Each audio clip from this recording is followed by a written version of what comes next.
what advice, if you had somebody in front of you that said, Kris, Cody, I am struggling, what Mm. advice would you give to that person to get consistent deal flow in this market? First, you need to have intention. You need to know what it is that you're after. Uh, Yeah.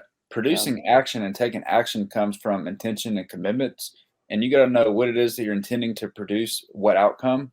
And so when you know that, you now can steer the direction and understand the different focuses and commitments that you must hold and be in so that you can figure out what to do next. Because a lot of us fundamentally, I mean, that answers the question fundamentally, but you need to get specific as to where you are and what help you need to figure out how to get over that hump.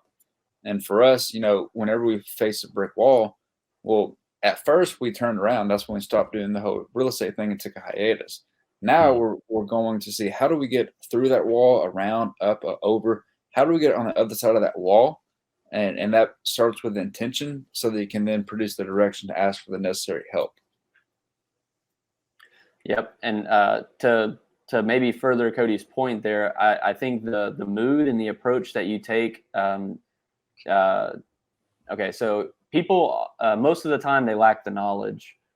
If you don't have the knowledge, you won't have the ability to take action, and sometimes it can be unclear where you're headed, like Cody was saying. And so, showing up with the right mood, showing up with a mood of ambition, enthusiasm, rather than a mood of scarcity or fear, that can really change what we call a space of possibilities, where you may shut down on the phone with Mr. Seller because he rejected you and you hang up, rather than hanging in there, negotiating with him, and just understanding you're overcoming an objection.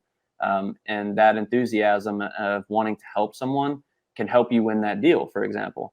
And so, being able to produce a mood in that way can help also guide that action and intention. And I would also say that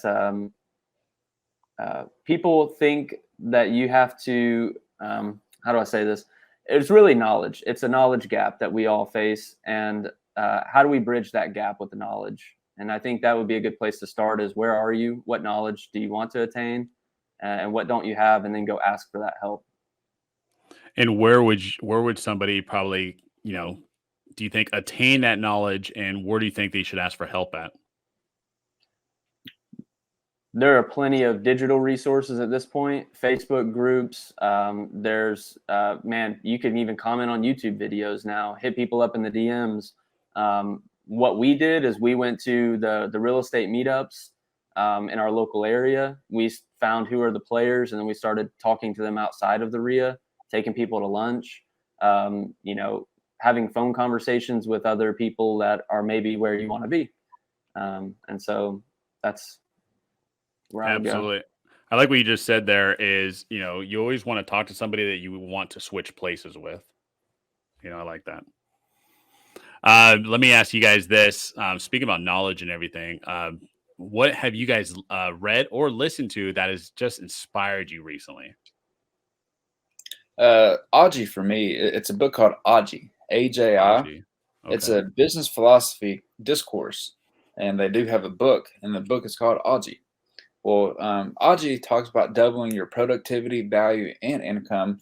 And when we read it back in 2020, lo and behold, we doubled value, productivity, and income.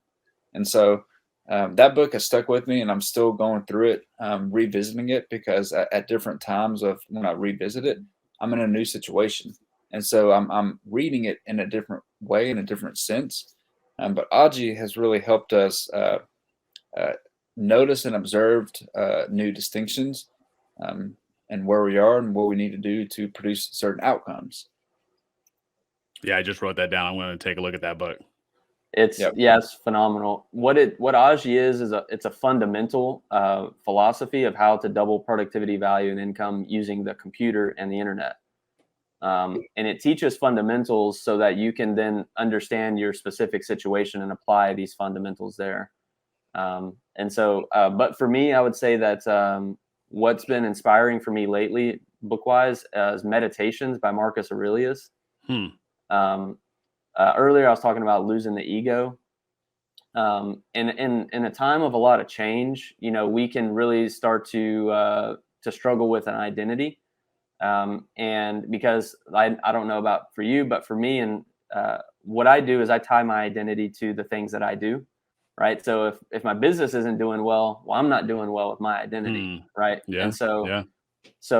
This book, Meditations, is Marcus Aurelius's kind of philosophy, so to speak, on it's like Stoicism, right? Like how he approaches life, and going through change. You know, that these things are normal, and you are a normal human being, and that's okay. You know, we all go through it, and there's no scary monster in the closet. It's just that's life, and to accept it for what it is. You know, that's been very inspirational, and also keeps me humble. Instead of thinking that I'm somebody special going through a tough time, it's everybody is, and that's part of the human experience. So I love that you share that with us, because that's something we all go through. We're always, our mind's always full of doubt and negative thoughts, and that's a great book. Thanks for the recommendation. I do want to share something that we did at our last meeting, CG meeting. And first off, when I was there, I kind of went like, man, this market's kicking my butt. You know what I mean? It was the first quarter I saw this, less than the quarter prior from when I very first started. And then I found out that everybody's feeling it. Everybody's going through it. So, and it was fun. During the presentation, I think we took a break, and Leon said, everybody, go into your groups and talk about struggles or, whatever. And in our group, there were tears. I mean, I think we had a bunch of tears shed through all the men. And I mean, these guys, I mean, we're talking about people that are worth millions of dollars, that are doing high, valuable things, and just crushing it in their, and doing great stuff for their family and their business, and people I definitely would look up to. And it was just cool to know that we're all there for each other. And, couldn't be more happy to be in that mastermind.